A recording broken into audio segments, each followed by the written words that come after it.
Have you ever wondered how everyone, governments, corporations, small businesses, families, can all be in debt at the same time and for such astronomical amounts? Have you ever questioned how there can be that much money out there to lend?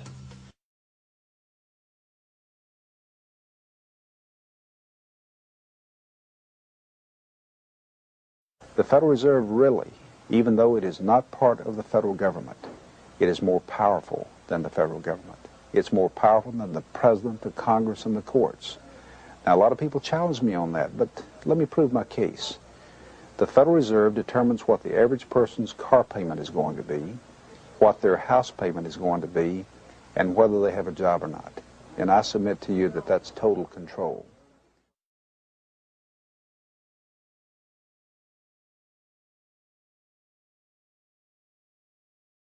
The Federal Reserve is a private corporation. It is about as Federal Express. It makes its own policies and is under virtually no regulation by the U.S. government. There's nothing federal about the Federal Reserve, and there are no reserves. In most cities, it is not listed in the blue government pages. It is listed in the business white pages right next to Federal Express, another private company.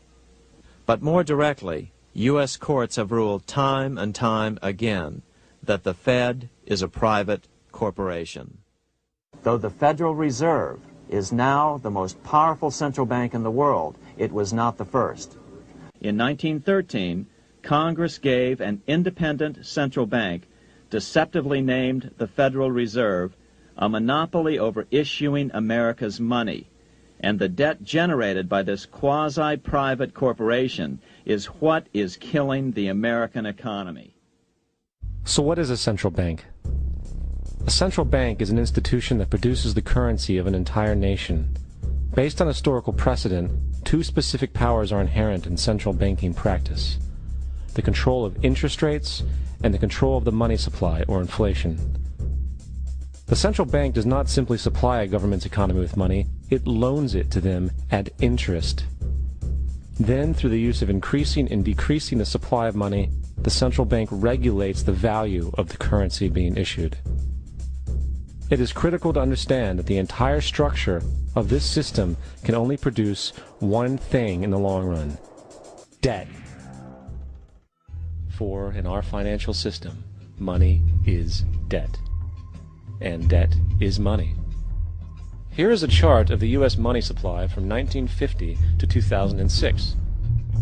Here is a chart of the U.S. national debt for the same period. How interesting it is that the trends are virtually the same.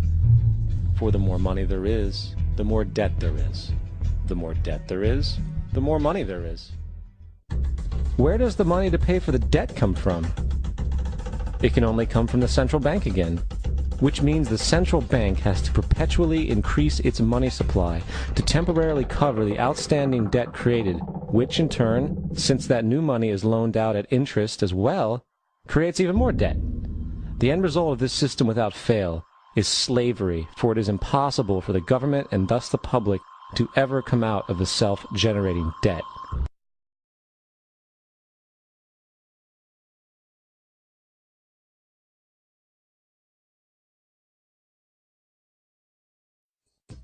Most of us believe that banks lend out money that has been entrusted to them by depositors. Easy to picture, but not the truth. In fact, banks create the money they loan, not from the bank's own earnings, not from the money deposited, but directly from the borrower's promise to repay. The borrower's signature on the loan papers is an obligation to pay the bank the amount of the loan plus interest, or lose the house, the car, whatever asset was pledged as collateral. That's a big commitment from the borrower. What does the same signature require of the bank?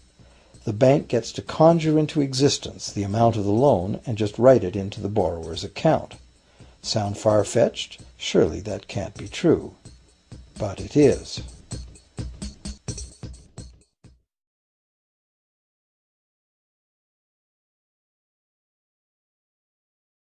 Money is literally created as debt. New money is created whenever anyone takes a loan from the bank. Governments place an additional statutory limit on the creation of new money by enforcing rules known as fractional reserve requirements. This practice of loaning out more money than there are reserves is known as fractional reserve banking. Every bank in the United States is allowed to loan out at least 10 times more money than they actually have, then charge interest on it. If you or I were to do that, we would be charged with fraud, a felony.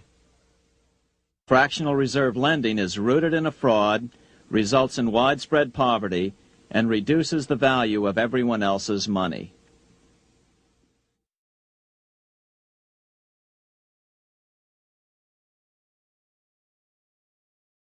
Now that we understand how money is created by this fractional reserve banking system, a logical yet elusive question might come to mind.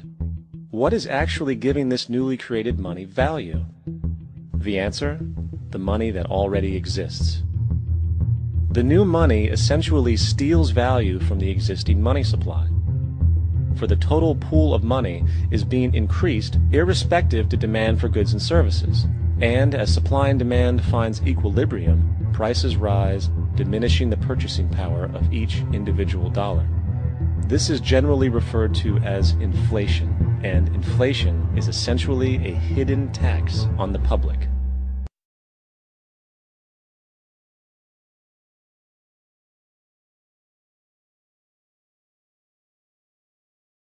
$1 in 1913 required $21.60 in 2007 to match value.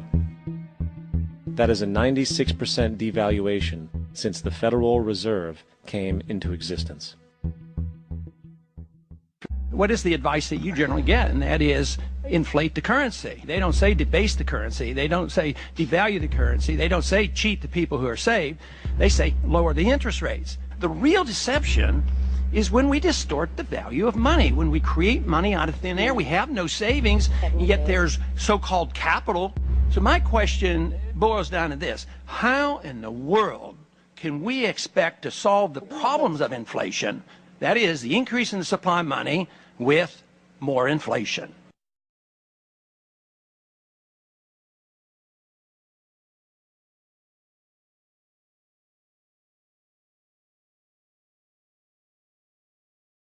Isn't it astounding that despite the incredible wealth of resources, innovation, and productivity that surrounds us, almost all of us, from governments to companies to individuals, are heavily in debt to bankers?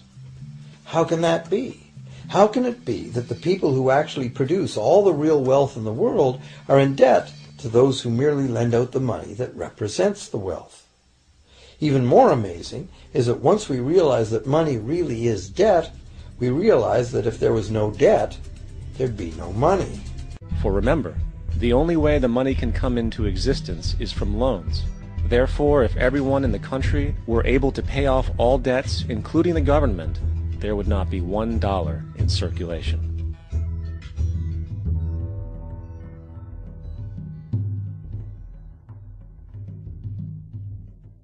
When a person borrows money from a bank, it almost always has to be paid back with accrued interest. In other words, almost every single dollar that exists must be eventually returned to a bank with interest paid as well.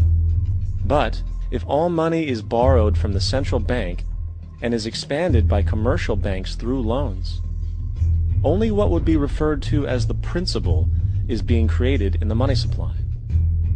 So then, where is the money to cover all of the interest that is charged? Nowhere. It doesn't exist. The ramifications of this are staggering, for the amount of money owed back to the banks will always exceed the amount of money that is available in circulation.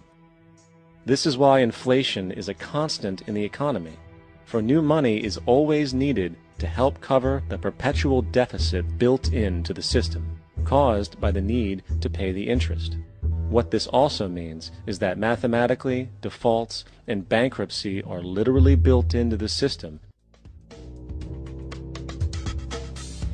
The big problem here is that for long-term loans, such as mortgages and government debt, the total interest far exceeds the principal. So unless a lot of extra money is created to pay the interest, It means a very high proportion of foreclosures and a non-functioning economy. And there will always be poor pockets of society that get the short end of the stick. An analogy would be a game of musical chairs, for once the music stops, somebody is left out to dry. And where does this leave us? We are hostages in an economy that must grow faster and faster to keep up with an ever-growing money supply, where the entire system collapses in ruin. The money system as currently structured refuses to recognize that the real economy is limited by the capacity of the planet to provide the raw materials and waste disposal services the economy needs. The planet is finite, and therefore it should be obvious that the economy cannot grow at an accelerating pace forever.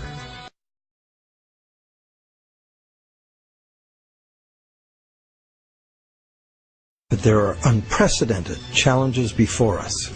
No longer can exponential growth allow us to sustain a monumental debt that must ever increase to prevent the house of cards collapse of the whole system. But the solutions are there to see too, if we look.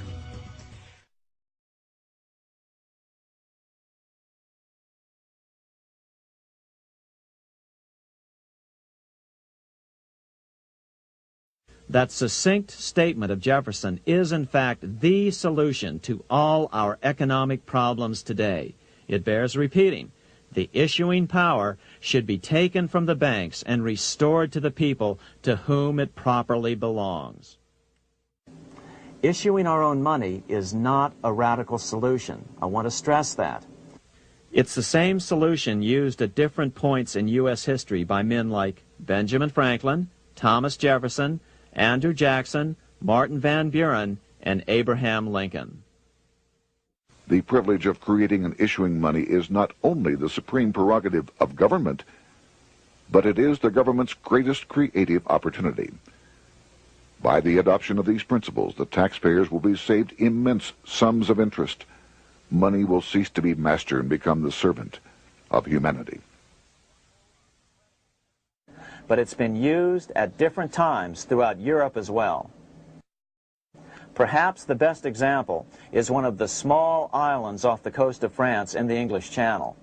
Called Guernsey, it's been using debt-free money issues to pay for large building projects for nearly 200 years. But here's the ingenious solution to keep the money supply stable and avoid inflation and deflation while the debt is retired.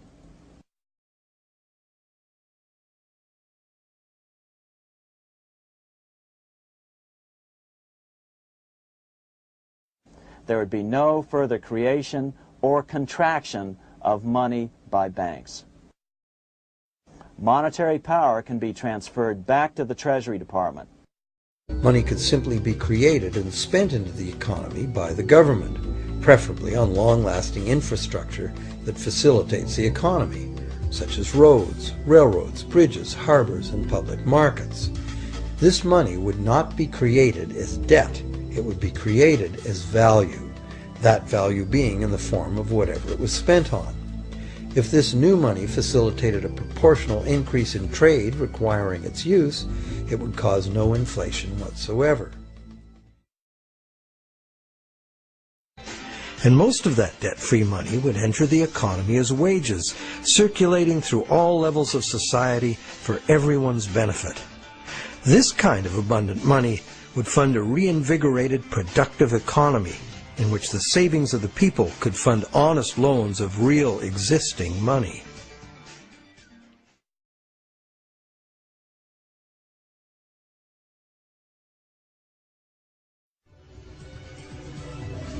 But what can you do right now? Well, right now there are people and organizations around the world that understand the problems and the injustice of today's monetary system, and you can join them in their effort to bring about the fundamental changes we need. What's the solution? First of all, education. That's what this video presentation is all about. But secondly, we must act. We must take back the power to issue our own money.